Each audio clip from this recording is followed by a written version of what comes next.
Hello guys, it's Will here, back with another video for NFL Prize Picks, week 11 of the football year now. And I'm going to be taking a look at another 5 plays for this week, top 5 plays that I have.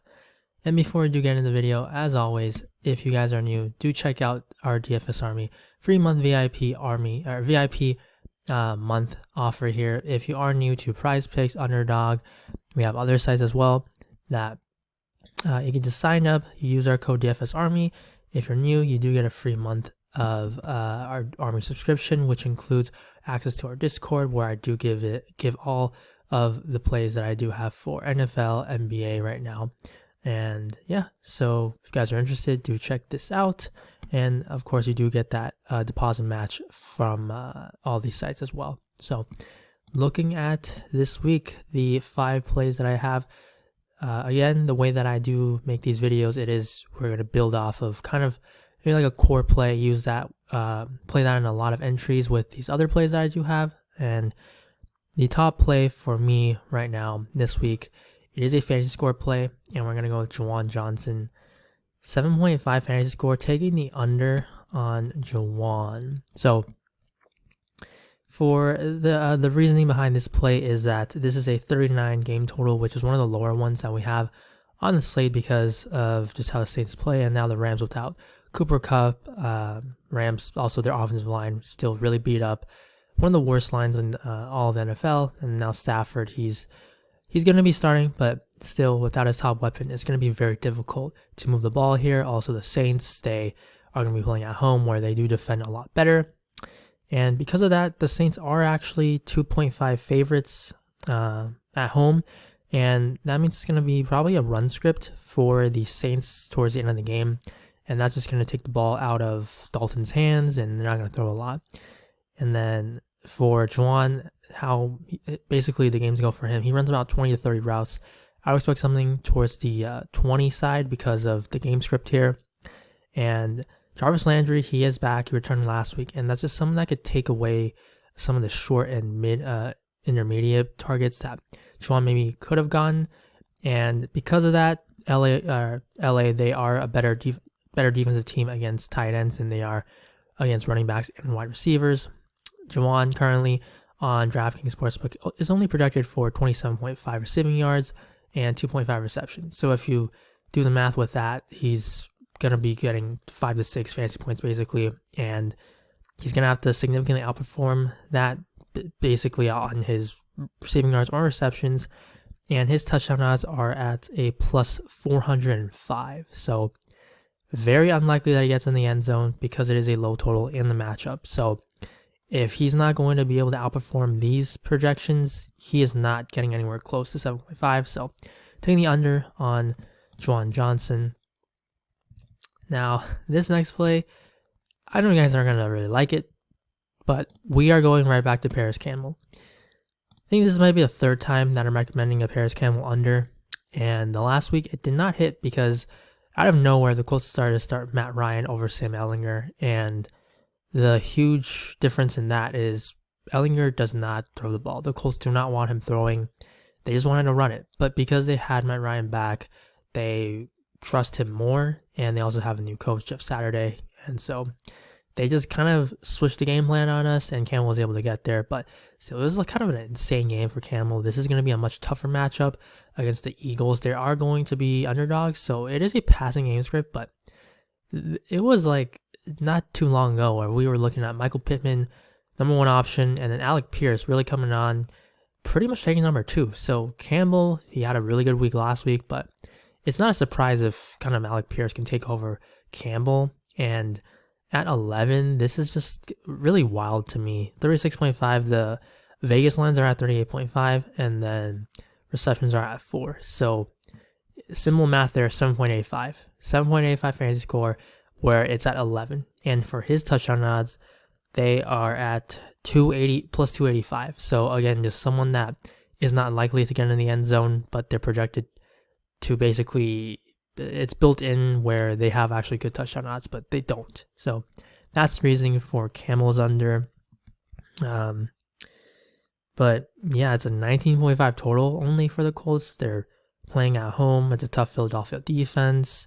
So just not really a good spot. I think Campbell, this is going to be the week where he really does just come back down to earth, even with Matt Ryan QBing. And again, a good game last week, but because of that, they really upped his fantasy score projection. His line is just way too high, overcompensating for the fact of a good performance last week.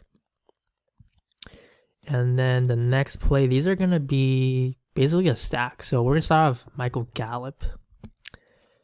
8.5 and 41.5 receiving yards. Both are really solid.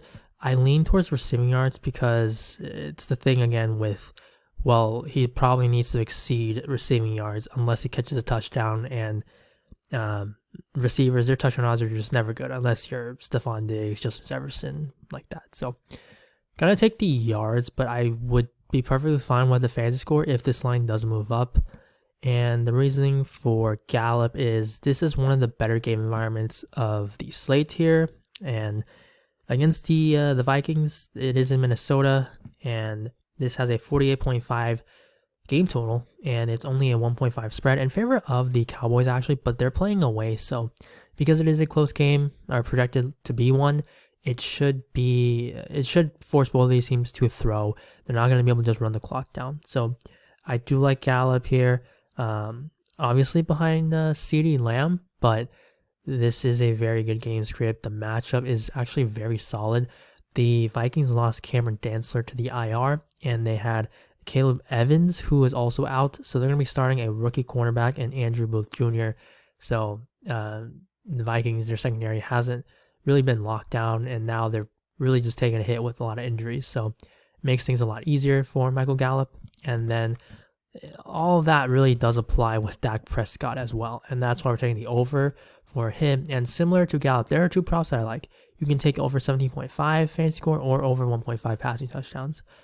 I'm going to side with the touchdowns because I think he would need 2 to get over 17.5, but certainly it's not like he needs it. It's not mutually exclusive because he could just throw for like close to 300 yards, throw only 1 touchdown and get there.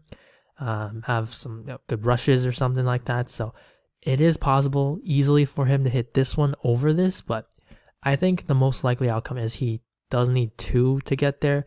So that's why I'm going to side with the touchdowns, going with more. And it definitely just fits right in with Gallup. You can kind of stack that. And I would say touchdowns, if you're playing touchdowns, you don't necessarily need Gallup for the correlation. You can just play this individually. There's no need to force it, but because of the game script, it's just a very good environment again. 17.5 fantasy score, very good as well because it is a 48.5 total, which is the 3rd highest on the slate, and a 25 team total, one of the better ones on the slate. So very good setup for this Cowboys offense, also getting back Ezekiel Elliott. And then as far as a stack, just go right to the other side. TJ Hawkinson, over 40.5 receiving yards. The Vikings, they traded away a 2nd and 4th round pick for this guy. And the first week, first game that he joined, he actually played 91% of snaps, which is just kind of crazy for someone that he just acquired a few days ago. And then the second game, he played 93% of snaps. He's getting a ton of yards. It looks like he's kind of taking over Adam Thielen in terms of being the number 2 passing option behind Justin Jefferson.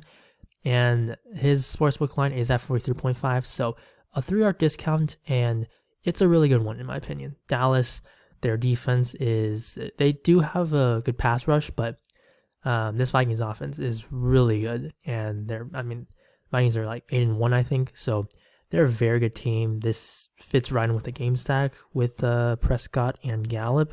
And yeah, just I think you kind of want some correlation. You don't need to force it, but because these are good plays individually, it really fits well with all the rest of these picks. So those are going to be the 5. If you're not really interested in stacking, I can give you a 6, obviously, because there is that 6 pick option now on PrizePicks. That'll be Greg Dulcich. So bonus pick here, 37.5, taking the over for him because Jared Jeudy is out. The Raiders are not a good defense. He's basically going to be the number 2 passing option behind Courtland Sutton. And Dulcich, he plays a ton of snaps. This guy missed the beginning of the season, but he's really been a solid option for Russell Wilson, and his air yards are really solid for a tight end. So I like this pick as another one, bonus pick there if you don't want to take Campbell because of what he's done or you don't want to stack or something. So actually 6 picks today for this week. So go look on the slate and I will see you in the next video. Bye.